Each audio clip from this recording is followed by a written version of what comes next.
From Jessica Alba being the most iconic Sue Storm ever to Kate Mara giving us a somewhat forgetful superheroine in the reboot, they're making Fantastic Four once again. And they've started looking for the next Invisible Woman. With another Fantastic Four movie in the works, the entire world is super excited. This just might be the Fantastic Four movie that we deserve, even though I'm sure fans are dreading the remake too, since the last one was pretty bad. Fortunately for us, they're doing things right this time. They've started the casting process by looking for the perfect Sue Storm first. And there have been rumors that they've found her. Fan casting for the MCU debut of Marvel's First Family has been going strong for the past year. So get this, in 2022, rumors spread that Sue Storm, aka the Invisible Woman, will be played by none other than Jodie Comer. You might remember her for her famous role as Villanelle in Killing Eve. She was nominated for an Emmy and won the British Academy Television Award for Outstanding Lead Actress in a Drama Series. America, Charlotte Moore at BBC, Sid Gentle, Sally and Lee, you guys really are the best. That's how good she is, so it makes sense that fans would love to see her as one of the most iconic superheroes of all time. While this was just a rumor for a really long time, the actress has finally given us some comments on the whole thing. She talked about the possibility of joining the MCU, but even she doesn't know if she's gotten the part yet. In an interview with Josh Horowitz for the Happy Sad Confused podcast, the Killing Eve actress confirmed that she is a top candidate for the role. Since her name has been in the mix, Comer has been familiarizing herself with the character, as well as the entire series. But she wouldn't tell us anything else. Apparently, like the rest of us, she doesn't know anything about the project's casting. The actress is pretty excited to play the part and has said that if she was offered the job, she might just play the iconic hero. She ended with the wisest words ever, never say never. Horowitz made a joke that she might be pulling an Andrew Garfield, since it wouldn't be the first time an actor lied about getting cast in a big movie. Marvel pulls out all the stops, don't they?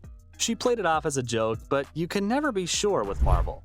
Fans shouldn't believe an actor when he or she says something like this. Some of Hollywood's biggest stars like Paul Rudd, Benedict Cumberbatch, and Andrew Garfield all lied about their roles in the MCU right before they appeared in the movies. Anyways, with one main character out of the way, you must be wondering, when will the casting be announced? Marvel has finally released a little information about the new movie. At first, it was to be directed by John Watts, but then he was replaced with Matt Shakman. If you don't know who that is, well, he's the genius who directed the MCU Spider-Man trilogy. The new director hasn't given anything away about the movie yet, although he did tell eager fans that filming will start in 2024. He did address the casting rumors, though, because a lot of big names in Hollywood have been mentioned in connection with the movie. So he put those to rest and told fans that they haven't decided anything yet. Some fan-favorite actors include Ryan Gosling, Diego Luna, Saoirse Ronan, Emily Blunt, and even John Krasinski. If it were up to me, it would be a yes to all of them, especially Krasinski, since he made an appearance in Doctor Strange: The Multiverse of Madness as Mr. Fantastic.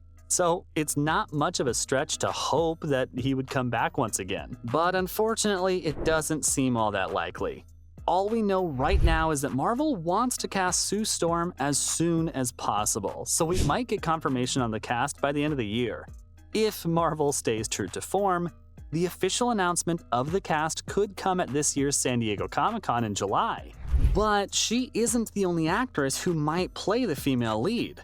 Mila Kunis might be in the running too. We already know that Kunis is a great actress, and she has a lot of range. From doing comedies like Forgetting Sarah Marshall and Bad Moms, to giving us super serious performances like in Black Swan, this woman can do anything. Even though her blockbuster career has been hit or miss with bombs like Max Payne and cult classics like Jupiter Ascending, her popularity and charm would probably win over skeptics of a Fantastic Four reboot. Plus, she's been linked to the role of the Invisible Woman ever since she was seen having lunch with the film's director. But again, nothing has been confirmed as of yet. Frustrating, right? But hold on to your hats, since we might get to see an actress who has already been in the MCU. I'm talking about Emma Stone. It wouldn't be the first time an actor is given a chance to play another character in the MCU, and it could work too. She first appeared as Gwen Stacy in the Amazing Spider-Man movies. Since then, she's done some amazing things, even winning an Oscar. Many of her fans would be thrilled to see her take another role in the MCU. She totally has what it takes to be the Four's emotional center, caretaker, and savior. But there's one other actress in the running though, and that's Emily Blunt. The British actress is a fan favorite for the role, and my personal favorite for it too. Just think about it for a second. Her real-life husband, John Krasinski, recently played Dr. Reed Richards. Wouldn't it be the most adorable thing in the entire world if she gets to play his wife on screen as well? It would work, wouldn't it? We already know that these two actors have great chemistry, both in real life and on the big screen. Remember their heartbreaking, heroic performances in A Quiet Place? That would literally be a match made in heaven. Plus, she's pretty great. She was the lovable Mary Poppins in the 2018 remake of the classic film. And who can forget her amazing performance in The Girl on the Train? Come on, Marvel, just give us this one. Well, anyways, while all this is really awesome, you might be wondering why they're focusing on finding the perfect storm first. Well, it has something to do with what happened before. I'm talking about how things unfolded with Jessica Alba. Back in 2005, when the MCU got the first glimpse of Chris Evans in a supersuit, Sue was played by Alba, but she wasn't very happy with how her character was portrayed. She was the only woman on the team, which could have been a chance to show off her skills and independence, like with Black Widow from the Avengers.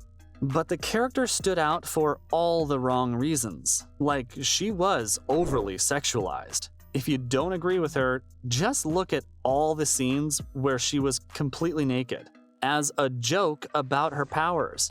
This time around, the MCU can help change that, which is great news.